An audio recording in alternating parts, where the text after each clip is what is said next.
Astagfirullahaladzim, astagfirullahaladzim, astagfirullahaladzim. Bismillahirrahmanirrahim.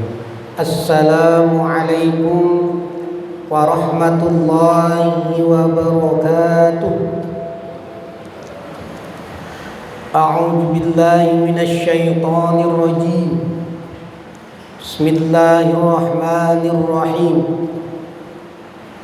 Bismillah walhamdulillah wassalatu wassalamu ala rasulillah sayyidina wa maulana Muhammad ibn Abdillah wa ala alihi wa ashabihi wa mawalah.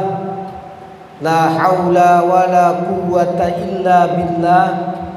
La hawla wa la quwwata illa billah. La haula wa la quwwata illa billahil aliyyil azim. Faya ayyuhal hadirun wal mustami'un wal muhtaramun rahimakumullah. Wal hadirat wal mustami'at wal muhtaramat rahimakumullah.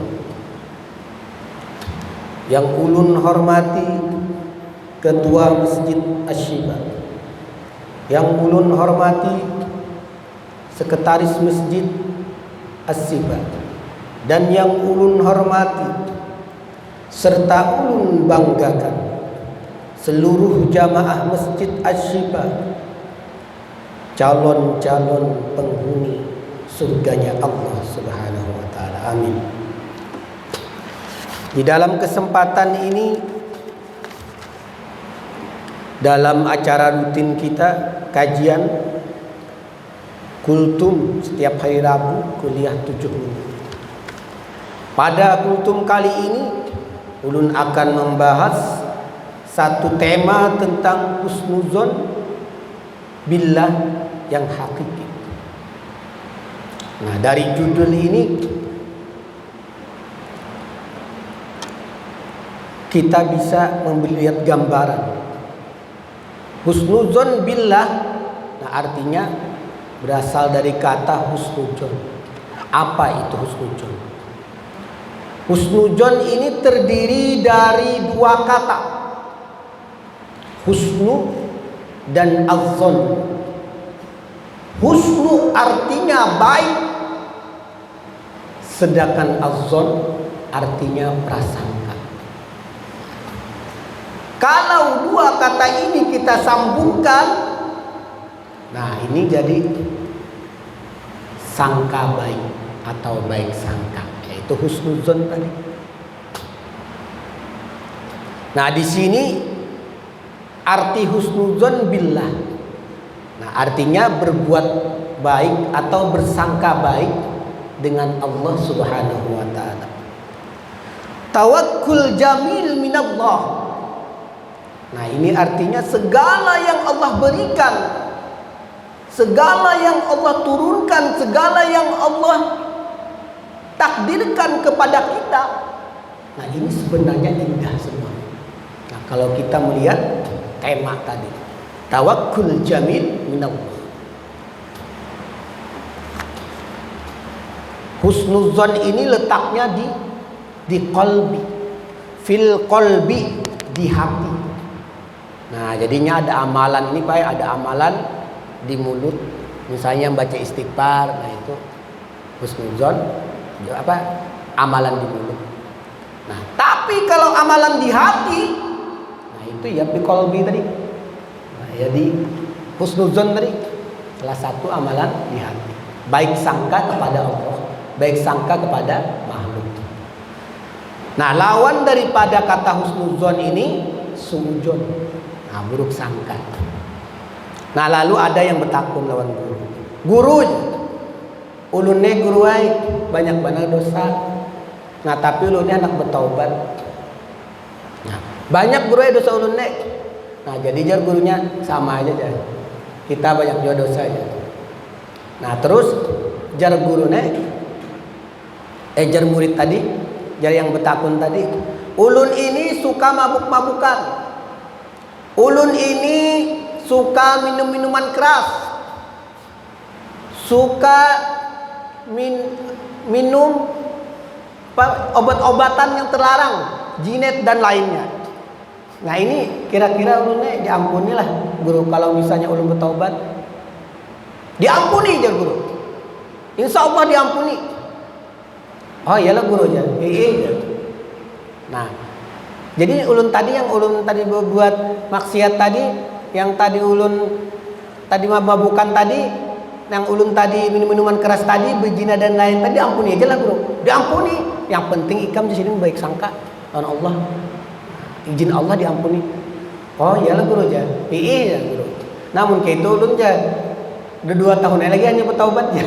Nah itu kada boleh lah. Nah itulah kada, itu salah memposisikan baik sangka. Nah itu bukan baik sangka. Nah itu dalam agama disebut gurur, tertipu. Nah, baik sangka juga tapi digunakannya untuk kejahatan. Nah itu salah. Nah makanya tadi dijelaskan ada yang namanya husnudzon billah yang hakiki dan husnudzon billah yang batin. Yang hakiki tadi misalnya niat hendak sembahyang berjamaah kena juhur, gawian banyak lagi di kantor. Nah tapi niatnya sudah bulat hendak sembahyang berjamaah.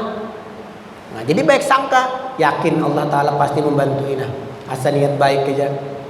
Nah, padahal gawian banyak. Nah pas sampai jam 12 untung gawian, nah kawa ke masjid berjamaah. Nah baik sangka ini, nah ini yang disarankan. Nah ini yang dianjurkan, yang husnudzon billah tadi.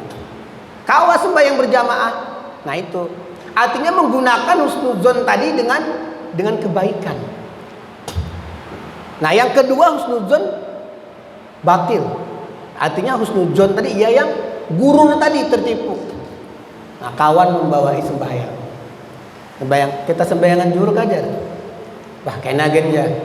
Kenapa jadi kena? Tuhan tuh maha pengampun aja. Nah itu kada boleh lah. Nah ini salah menggunakan husnudzonnya. Husnudzonnya bujur aja, tapi cara penggunaan husnudzon tersebut ini yang salah, digunakan untuk kejahatan. Nah makanya kalau orang betul-betul husnudzonnya ini hakiki sesuai dengan judul tadi, husnudzon yang benar, otomatis dia akan menggunakan dalam kebaikan. Kalau husnudzonnya baik, otomatis imannya akan bertambah. Ketika dia ragu, ketika dia ada punya masalah dalam kehidupan, rezekinya sulit, dia yakin dengan ayat Allah, wa may yattaqillah yaj'al lahu makhraja. Allah akan berikan solusi kepada orang yang bertakwa. Yakin dia. Nah, ketika keyakinan ini terus dia pupuk, maka imannya akan kuat. Nah, ini husnudzon dia dengan ayat Al-Qur'an tadi. Jadi bila ada masalah dibawanya berzikir, ketika ada masalah dibawanya baca Al-Qur'an, ketika dia ada masalah dibacanya salawat.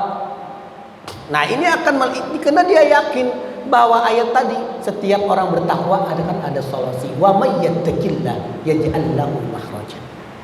Nah, ini yang betul posisi husnudzon tadi. Nah, lalu imannya bertambah karena husnudzon billah tadi bertambah.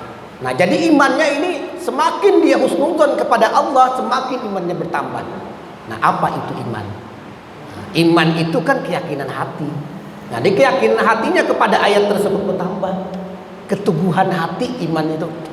Makanya kata Imam Ghazali, aqdun bi qalbi wal iqraru bil lisan wal amalu bil arkan. Nah, iman itu keyakinan hati. Nah, jadi iman ini akan meningkat kalau kita lakukan kebaikan. Banyak berzikir itu meningkatkan keimanan.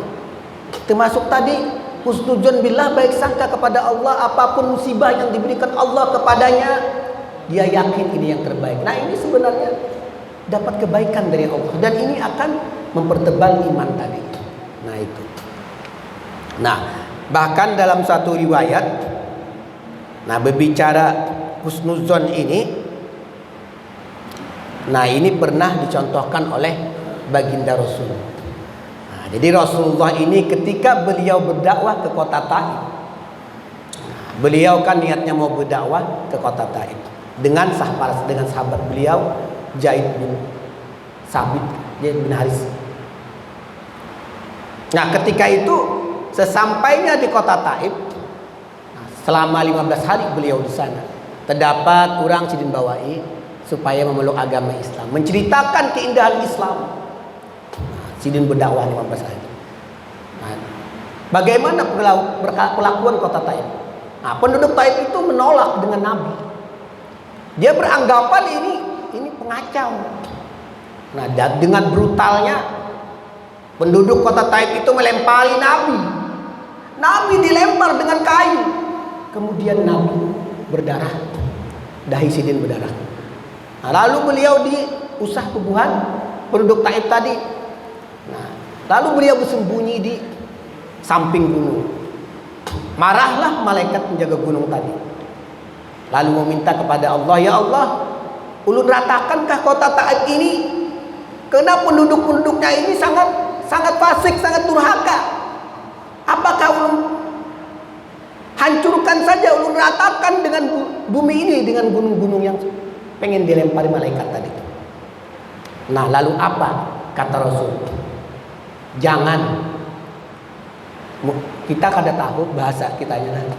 Nah, suatu saat nanti dari subi-subi mereka akan melahirkan orang-orang yang beriman kepada Allah Subhanahu wa taala. Bayangkan sini. Nah, ini contoh husnudzon billah, baik sangka Rasulullah sallallahu alaihi wasallam.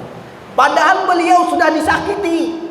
Beliau dilempari dengan kayu sampai berdarah, tetap Sidin berdoa, tetap beliau baik sangka. Nah, ini contoh Nabi sallallahu alaihi wasallam. Nah, mungkin itu saja yang bisa ulun sampaikan. Mudah-mudahan bermanfaat untuk kita semua, dan mudah-mudahan kita mampu melaksanakan amalan di hati ini, yaitu amalan fil qalbi ini, yaitu selalu berbuat, selalu berprasangka baik atau husnudzon billah yang hakiki tadi atas setiap musibah yang menimpa kepada kita, atas kekecewaan kita dan masalah-masalah yang terjadi kepada kita. Nah, karena dengan itu maka Allah akan naikkan iman kita kepadanya.